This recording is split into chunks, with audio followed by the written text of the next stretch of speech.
decelerate quickly. When we have that bent elbow, we're learning how to have a slightly bent elbow for the clean or the snatch, and then again, learning how to decelerate and straighten that arm quickly. So they work together. But exactly, there are different times and places for everything. In terms of teaching someone new, it's going to be based on how that person is responding to the load, to the exercise. Rogelio.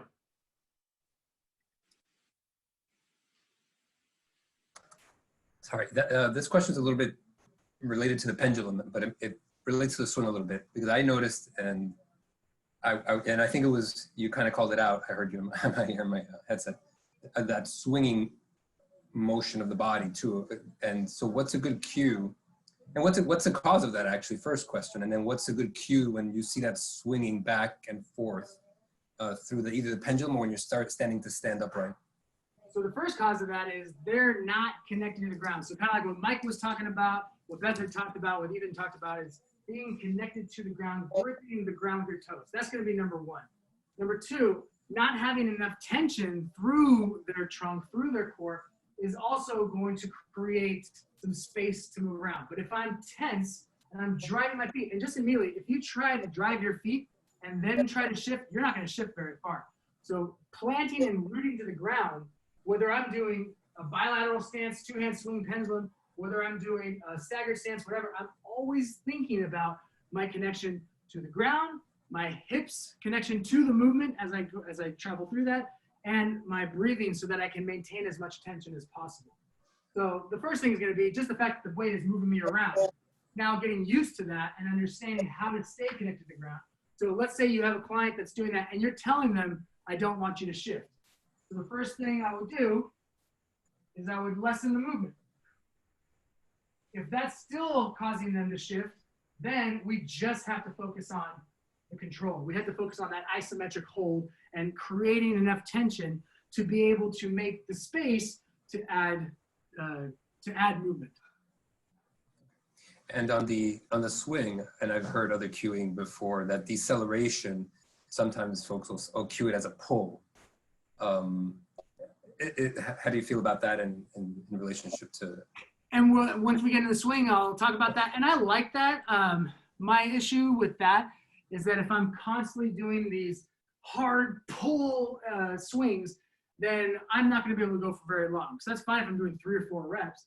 But if I want to do 20 reps, 50 reps, and I want to create a little bit more time under tension, add a little bit more volume, I'm not going to be able to do that. So there's a time and place, and you'll see is once we start to get into the swings, I'll have a drill for that where you can play around with that.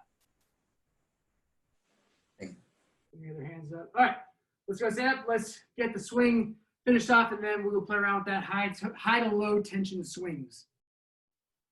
And let's see how we are on time. Oh, on time. All right, so let's go ahead and grab your bell, get to your bell.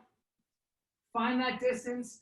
That's going to allow you to get into a hinge, to grab onto the bell, Let's try to say grab and grip.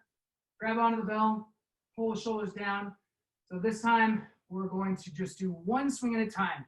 And the single rep swing is a fantastic way just to intensify a lighter weight, but also as a way to reinforce good form. Because 10 swings done improperly probably won't cause any issues.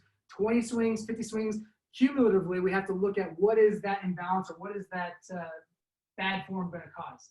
So what we're going to do is we're not going to swing the bell. We're just going to stand up, hike, and then repeat. So watch me first. We're going to start with that first hike, stand up, hike, repeat. So I am not worried at all how fast my hips are traveling. I'm not worried at all how far that bell goes out in front of me. All I'm doing is standing up quickly, hiking that bell, and then returning.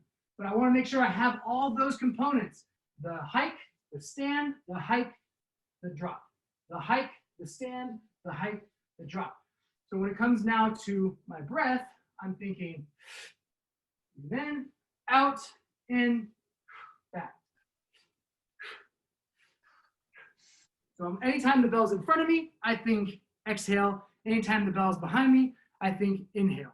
So this is going to drastically change how many reps you can do because it's going to create a lot more tension, and it's going to create a lot more oxidative stress. So it's also a great way to reinforce, again, that diaphragmatic breathing and that tension. But again, we're not focusing on how high that bell is going. All right, ready? Hands on your belt. I'm looking for a hike, a swing, a hike, and then place it right back down and then wait. So right now, if I'm seeing shoulders above hips, so Callan, bring your hips down a little bit more and pull your shoulders back, slide that bell back just a couple inches. There you go. How does that feel immediately? You're muted, so you can't ask. Thumbs up, perfectly. So we want to make sure. Kim, make sure your knees are tracking over toes. So drive your knees away from each other a little bit more. There you go. Push them out. Good. Look at everybody set up. Good. Rogelio, pull your shoulders back. Pinch your scaps a little bit more. Fantastic. All right. Ready, set, go. Hike, stand, hike, back down. Hold it.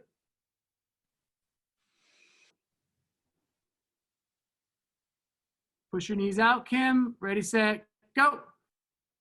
Hike. Hold it. There you go. Just one rep, just one rep.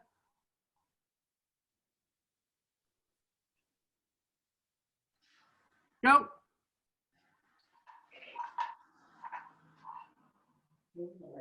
Nice, Marlon. Go. There you go. As we go through this, now I want you to speed up a little bit so that way that hip drive, that standing is going to happen a lot faster. So that way we can bring that bell up a little bit higher. Ready, set, go.